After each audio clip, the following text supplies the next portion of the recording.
Can anybody hear me? Can anybody hear me? Imagine having a megaphone that reaches millions, but feeling completely unheard. Over the years, I've run many marketing agencies, some that focused on web design and development, but one that also focused on spreading messages online, basically building influencer marketing campaign strategies and organic growth. I've done this for some of the biggest players in the game, brands that are reaching millions around the globe. And yet, I felt like nobody could hear me. I was completely unfulfilled with the stories that I really wanted to tell. That's how I felt when I decided that I needed to change something emotionally inside of me because I was struggling. I was completely breaking down, doing so much more, gaining more and more in all the metrics and wealth and success and business. Everything was growing. Everything was moving. But inside of me, I felt desperate. I just didn't know what I was doing. I didn't know what impact I was having for me, let alone the world around me. And I just felt completely muted. Muted because here I was going around telling everyone that I was a storyteller, but I felt like none of the stories that mattered to me were actually coming from me. And so in a whim, I decided I would buy myself a gift for my 31st birthday, and I went to something called the Triplit conference in August 2019 to go and meet some of the creators that had inspired me on YouTube, Instagram, and elsewhere over the years. I decided that I had to finally pull the trigger and invest in myself and tell you a little bit about what I've learned since at the end of this video. Let's roll the tape. So one of the things that really inspired me was when Sam Kolder was speaking, he shared something that really stood out. Something about isolation. Through the process of isolation, I've definitely grew as an artist. I'm able to kind of dig deep into myself and learn more about myself and what I love to do as an artist. Every birthday over the last 3 years, I've talked about taking video more seriously. And now I get to actually do that. I am really so dedicated and committed to this. This is going to be the thing that I'm going to do. But start stepping back so that I can enter a zone of isolation, enter a zone where I'm taking the time to dive into the depths of my mind, my body, heart, and soul to tell stories. And one of the other things I recognize for success online is that you often want some kind of niche. And I didn't feel like I had that niche. I didn't want to talk about tech and cameras. I didn't want to just be able to talk about entrepreneurship. I want to be able to talk about all of them. And in fact, what people need is to know how to be heard, to know how to tell a story, and to recognize there are many, many talents, many, many factors that go into something like that. And then it dawned on me. The niche that I should be talking about, the perspective, the unique lens that I could shoot is one of storytelling. And so that's the lens I'm going home with. That's the lens that I have taken away from this conference. And it wasn't something that was specifically said, it was just how I took the time to embody this in my own life, and it took the time to actually be here thinking about it and recalibrating what I knew was already inside of me. So thanks, Triplit.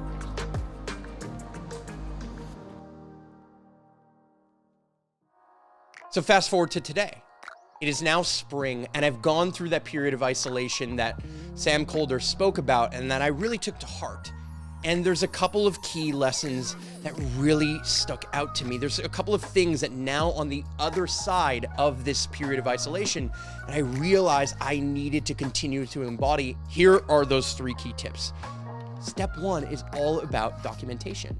It's all about realizing that it will be valuable to you, even only from the perspective of nostalgia, if anything, to document your journey. Because what you realize or where you were years ago is so valuable to now let you know how far you've come even right here and today. I mean, we all get this feeling. That's why Instagram is so popular. We love to document our journey. We love to go back through the history of who we are to realize what we were thinking, what we were feeling, even what we looked like. All of that serves a valuable purpose. And the act of starting, the act of documenting to becoming a creator is incredibly crucial. Now, step 2 is something I've championed for years. It's why I created Superhero Academy. It's all about finding mentors, finding people who have walked the path before you, who have gone down some of the challenges and some of the trials and tribulations that come with becoming what you want to become. The fastest way from you to go from A to Z is to realize that other people have gone down this journey. They've gone through the jungle, all the problems that come with this passion, and turning that into a career, turning that into your profits.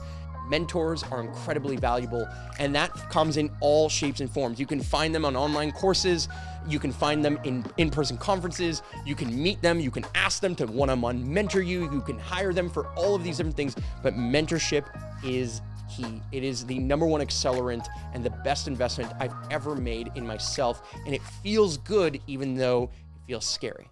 Well, the third is, well, it's difficult to speak about sometimes.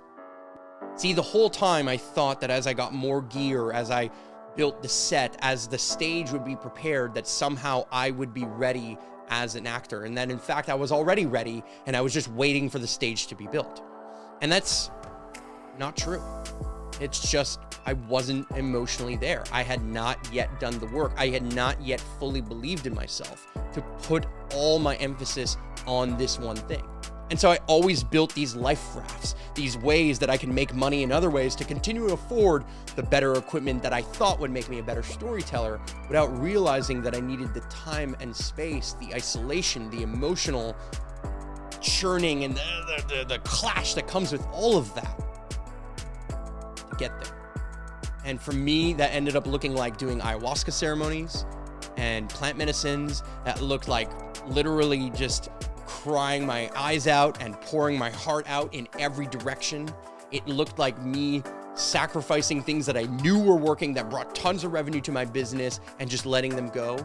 It took me to retire from things like marketing, full stop, to recognize that I have to pull back on all the things that were working in my life so that I can recalibrate and double down on the things that I really wanted to create and do. And that's never easy. No matter how much success I've had, no matter how much I've been self-empowered, no matter how much I've been working, I'm 31 years old, but now how many years I spent working for myself, paying my own bills, I still wasn't there. And I'm not a perfect storyteller anymore, so than I was a few months ago, but I'm emotionally ready to do it. I'm emotionally absolutely charged. I am running through that finish line as I spoke about when I was there in BC. It took years for me. Took years for me, and I think it might take years for you, and I can only preach patience in it. I can't tell you the path. I am not the hero that's going to save you. I can share knowledge, but unless you're willing to put that knowledge into action, it won't become wisdom within you. That's what this channel is about. It's empowering you to be the artist that is within you, whatever you want to bring to the world, and whatever ripple of impact you actually want to have. So I thank you from the bottom of my heart for watching this, for liking, subscribing, for sharing. And I would love to know what your passion is and what you are going to commit to, and how you can take that first step. Not because you know exactly where it's going to go, but what is your version of documenting your journey? How do you want to document and start right now? See you in the next video.